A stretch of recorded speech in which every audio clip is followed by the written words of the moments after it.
Oke, standby, kamera ready, sound ready, 3, 2, 1, action.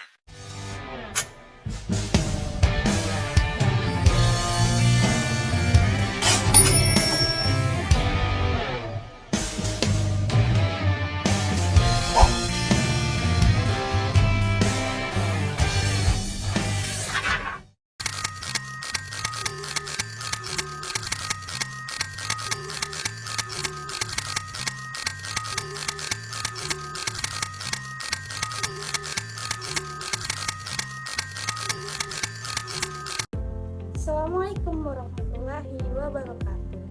Halo teman-teman semuanya, perkenalkan nama saya Kansa Syabania dari Program Studi Pendidikan Agama Islam kelas 6C Fakultas Tarbiyah dan Ilmu Keguruan dengan NIM 123011054. Video ini saya buat untuk memenuhi tugas ujian tengah semester mata kuliah praktik bisnis pendidikan yang diampu oleh Ibu Dr. Misda SPG FEB.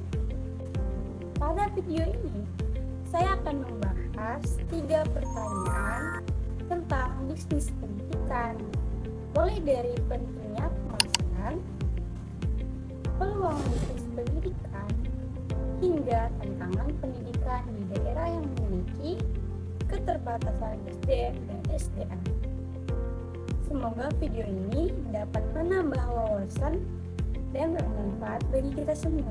Di pertanyaan pertama ini, saya akan menjelaskan tentang pentingnya pemasaran yang efektif dalam bisnis pendidikan, serta contohnya dengan memanfaatkan teknologi informasi. Kalau dengar kata pemasaran, mungkin yang terbayang itu seperti jualan skincare atau promo yang di TikTok Shop. Hal di dalam dunia pendidikan juga ada pemasaran loh. Pemasaran pendidikan itu sangat penting supaya sekolah, kursus, atau bimbingan belajar dikenal masyarakat. Karena sekarang persaingan dunia pendidikan semakin banyak. Kalau tidak dipromosikan, nanti sekolahnya bagus, tapi yang tahu cuma satpam sama kepala sekolah. Nah, di era digital sekarang, pemasaran jadi lebih mudah karena memanfaatkan teknologi informasi seperti Instagram, TikTok, YouTube, bahkan WhatsApp Story juga bisa. Contohnya, sebuah bimbingan belajar membuat video dengan tema tips lulus ujian tanpa drama. Karena videonya menarik, banyak siswa yang penasaran dan ingin ikut belajar di sana. Jadi, pemasaran yang efektif itu penting supaya lembaga pendidikan lebih dikenal, dipercaya, dan berkembang di zaman modern ini. Selanjutnya, pada pertanyaan yang kedua, peluang bisnis pendidikan yang saya pilih adalah bimbingan belajar online PAI dan mengaji. Kenapa saya memilih ini? Karena sekarang belajar tidak harus selalu di kelas. Bahkan kadang siswa lebih semangat belajar kalau gurunya ada di layar HP. Selain itu, banyak orang tua yang ingin anaknya tetap belajar agama walaupun sibuk kerja. Nah, belajar online juga lebih fleksibel, bisa lewat Zoom, Google Meet, WhatsApp, atau video YouTube. Materinya juga bisa menarik seperti belajar mengaji, hafalan doa, akhlak, sampai tips menjadi generasi Islami yang tidak cuma aktif di TikTok tapi juga aktif ibadah. Menurut saya, bisnis ini punya peluang bagus karena modalnya tidak terlalu besar, bisa dilakukan di rumah, dan sangat memudahkan masyarakat. Jadi selain mendapatkan penghasilan, kita juga bisa berbagi ilmu dan paham. Pada pertanyaan yang ketiga, saya menjelaskan tentang tantangan bisnis pendidikan di wilayah yang memiliki keterbatasan SDM dan SDA serta strateginya. Tidak semua daerah itu memiliki fasilitas yang lengkap.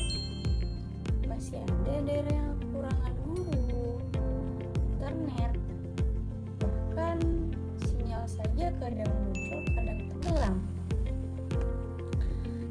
Tentang bisnis pendidikan di daerah yang memiliki keterbatasan SDM dan SDA. Selain itu, ada juga masyarakat yang belum terlalu memahami teknologi, sehingga pembelajaran online menjadi sedikit sulit. Namun, bukan berarti pendidikan tidak bisa berkembang. Ada beberapa strategi yang bisa dilakukan, seperti menggunakan pembelajaran sederhana lewat WhatsApp, memberikan pelatihan kepada guru, bekerjasama dengan pemerintah, dan memanfaatkan fasilitas yang ada semaksimal mungkin. Karena sebenarnya pendidikan tidak selalu harus mewah. Yang penting ada niat belajar, semangat pengajar, dan usaha yang terus berkembang. Jadi teman-teman, dari pembahasan tadi dapat kita pahami bahwa bisnis pendidikan memiliki peran yang sangat penting di era sekarang. Pemasaran yang baik dapat membantu lembaga pendidikan lebih dikenal masyarakat, apalagi jika memanfaatkan teknologi seperti media sosial. Selain itu, peluang bisnis pendidikan juga semakin berkembang. Salah satunya melalui bimbingan belajar online yang fleksibel dan banyak dibutuhkan masyarakat saat ini. Walaupun ada berbagai tantangan seperti keterbatasan guru, fasilitas, dan teknologi, di beberapa daerah, pendidikan tetap bisa berkembang dengan kreativitas, kerjasama, dan semangat untuk terus belajar. Karena pada dasarnya, pendidikan bukan hanya tentang mencari keuntungan, tapi juga tentang berbagi ilmu dan memberikan manfaat bagi banyak orang. Semoga bisnis pendidikan di Indonesia terus berkembang dan mampu menciptakan generasi yang cerdas, kreatif, dan berakhlak baik. Saya kira mungkin itu saja yang dapat saya sampaikan. Semoga penjelasan ini bermanfaat dan dapat menambah wawasan bagi kita semua. Terima kasih telah menonton sampai akhir. Assalamualaikum warahmatullahi wabarakatuh.